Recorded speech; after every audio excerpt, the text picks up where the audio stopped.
ख़ास तौर पर जब इंडिया और पाकिस्तान 1998 में न्यूक्लियराइजेशन की तरफ जाते हैं, दोनों न्यूक्लियर टेस्ट करते हैं, तो उसके बाद जो इनकी लायबिलिटी है वो साइबर डोमेन के अंदर भी दाखिल हो जाती है,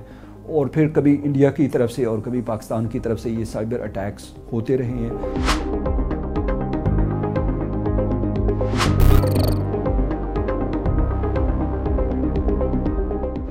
वारफेयर या साइबर अटैक्स की हिस्ट्री इनफैक्ट जुड़ी हुई है ICT's रेवोल्यूशन के साथ। मिड 1990s ऑनवर्ड्स हम देखते हैं कि दुनिया के अंदर इंटरनेट का इस्तेमाल ज़्यादा होता है, और जो इंफॉर्मेशन एंड कम्युनिकेशन टेक्नोलॉजीज़ हैं जिनको हम ICTs कहते हैं, उनके इस्तेमाल में दुनिया के अंदर इजाफ़ा होता है। ज़्यादा ये एडवांस्ड वर्ल्ड के अंदर होता है, बट उसके साथ साथ हम देखते हैं कि जो बाकी डेवलपिंग वर्ल्ड है, थर्ड वर्ल्ड है, उसके अंदर भी ये ट्रेंड जो है उसमें इजाफ़ा होता है। तो ये जो ग्लोबलाइजेशन ऑफ कम्युनिकेशंस है, ये बेसिकली इसके साथ जुड़ा हुआ है। जो साइबर थ्रेट्स हैं वो भी, और उसके साथ साथ जो इंटरनेट का इस्तेमाल है।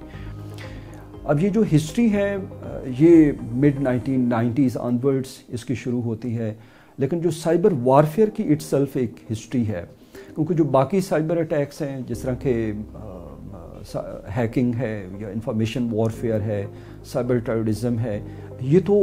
साइबर क्राइम्स हैं, ये तो एक बड़ा कॉमन फिनोमेना है। बट साइबर वॉरफेयर एक कॉमन फिनोमेना नहीं है, बिकॉज साइबर वॉरफेयर जो है ऑफ कोर्स उसके पीछे मोटिवेशंस पॉलिटिकल होती हैं, सिक्योरिटी होती हैं, और उसका जो इम्पैक्ट है वो बहुत ज़्यादा डैमेजिंग होता है। साइबर वॉरफेयर और जो बाकी अटैक्स हैं, वेरियस साइबर अटैक्स, उनके अंदर एक बेसिक डिफरेंस ये है, और वो बेसिकली टारगेट जो होता है इन अटैक्स का, उसका फ़र्क होता है कि साइबर वॉरफेयर के अंदर जो अटैक करने वाला है उसका इंटेंशन ये होता है कि ये अटैक सिर्फ कंप्यूटर तक लिमिटेड ना हो, बल्कि ये कंप्यूटर से आगे जो फिज़िकल डोमेन है उस इंडिविजुअल की या ऑर्गेनाइजेशन की, जो भी टारगेट है या स्टेट है, उसकी फ़िज़िकल डोमेन तक ये जो इसका इम्पैक्ट है वो पहुंचना चाहिए।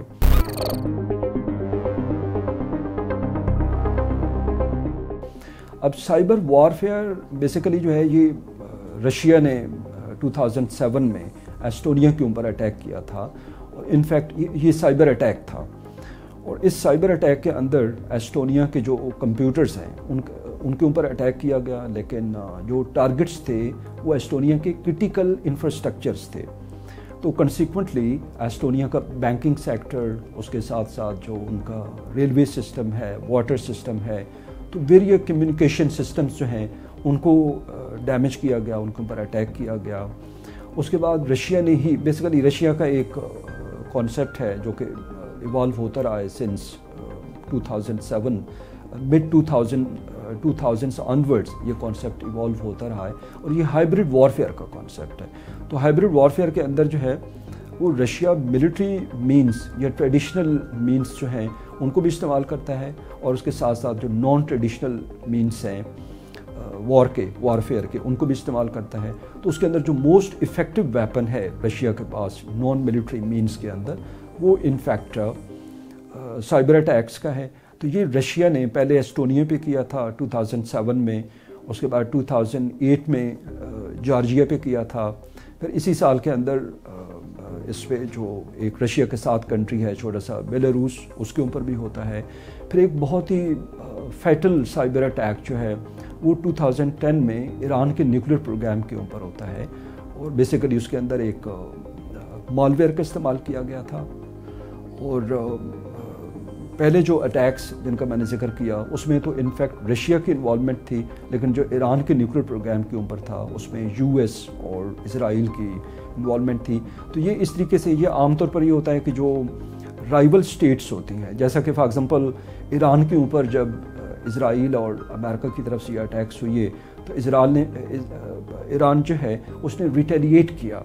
और उस रिटेलिएशन के नतीजे में ईरान की जो साइबर سائبر وارفیئر کی کیپیبلٹیز ہیں وہ ڈیولپ ہونا شروع ہو گئی. اسی طرح باقی دنیا کے حصوں کے اندر بھی جہاں پر رائیول اسٹیٹس ہیں تو ایک رائیول اسٹیٹ دوسرے رائیول اسٹیٹ کے اوپر دوسرے اسٹیٹ پہ اٹیک کرتا ہے اور اس کا ایک ریٹیلیشن آتا ہے, جس طرح کہ نارتھ کوریا ساؤتھ کوریا کا کیس ہے, انڈیا پاکستان کا کیس ہے, اسی طریقے سے یو ایس چائنا کا کیس بھی ہے, رشیا اور یو ایس کا کیس بھی ہے.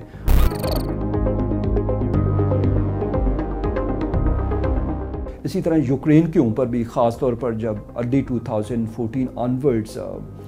رشیا اور یوکرین کی ٹینشنز میں اضافہ ہونا شروع ہوا تو سنس دین رشیا جو ہے وہ یوکرین کے ڈفرینٹ جو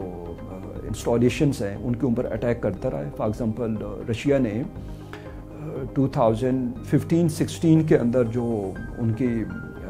الیکٹریسٹی ڈسٹریبیوشن کمپنیز ہیں 3 کمپنیز تھیں ان کے اوپر اٹیک کیا تھا اور کنسیکوینٹلی یوکرین کی جو الیکٹریسٹی ڈسٹریبیوشن تھی تھرو دیز کمپنیز وہ رک گئی تھی. اسی طریقے سے اس سے کہیں زیادہ سویئر ایک اٹیک رشیا نے یوکرین کے اوپر 2017 میں کیا تھا اور انفیکٹ اس کا ٹارگٹ جو ہے وہ یوکرین کے کرٹیکل انفراسٹرکچر تھے, بینکنگ سسٹم تھا, ریلوے تھا اور اگین یہ جو انرجی سیکٹر ہے اس کے اوپر یہ اٹیکس تھے.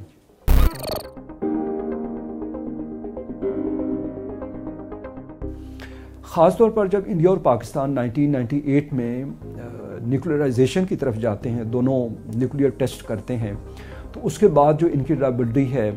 وہ سائبر ڈومین کے اندر بھی داخل ہو جاتی ہے اور پھر کبھی انڈیا کی طرف سے اور کبھی پاکستان کی طرف سے یہ سائبر اٹیکس ہوتے رہے ہیں. زیادہ تر یہ انڈیا کی طرف سے سائبر اٹیکس پاکستان کے اوپر ہوتے ہیں اور پاکستان کی ایک ریٹیلیٹری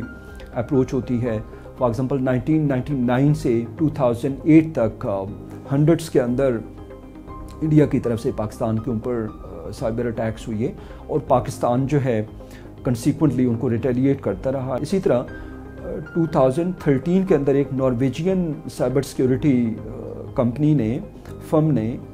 یہ ڈسکلوز کیا کہ پاکستان کے جو نیٹ ورکس ہیں کمپیوٹر نیٹ ورکس ہیں وہاں پر ایک اٹیک ہوا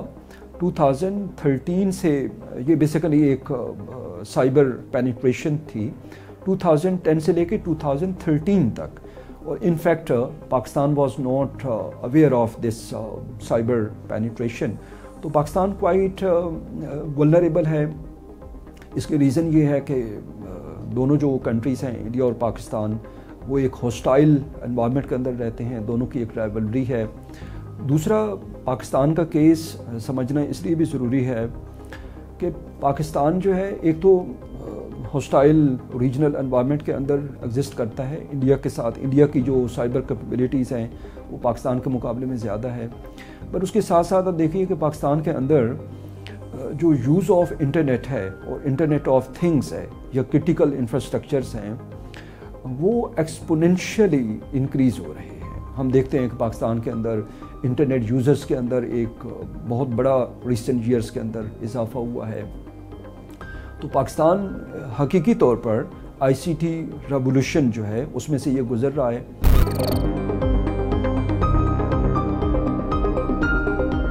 انڈیا کی طرف سے پاکستان کے اوپر جو اٹیکس ہوتے ہیں اس میں موسٹلی ہمارا بینکنگ سسٹم فائنینشیل سسٹم اس کا ٹارگٹ ہوتا ہے. اس کے بعد جو ہمارے ڈفرینٹ گورنمنٹ کے انسٹیٹیوشنس ہیں جس طرح کہ نیشنل اسمبلی ہے, سینٹ ہے, آرمڈ فورسز ہیں اور ویریس منسٹریز, فارن منسٹری ہے, فائنینس منسٹری ہے, تو ان کی ویب سائٹس کو جو ایک ٹرم استعمال ہوتی ہے ڈی او ایس کی, ڈینائل آف سروسز, یہ عام طور پر اس طرح کی ہیکنگ ہوتی ہے. For some time for few hours اور فار فیو ڈیز پاکستان کا یہ جو ویریس انسٹیٹیوشنس ہیں, گورنمنٹل انسٹیٹیوشنس ہیں اور ہمارا بینکنگ سیکٹر ہے, ان کی ویب سائٹس کو ناکارہ کر دیا جاتا ہے.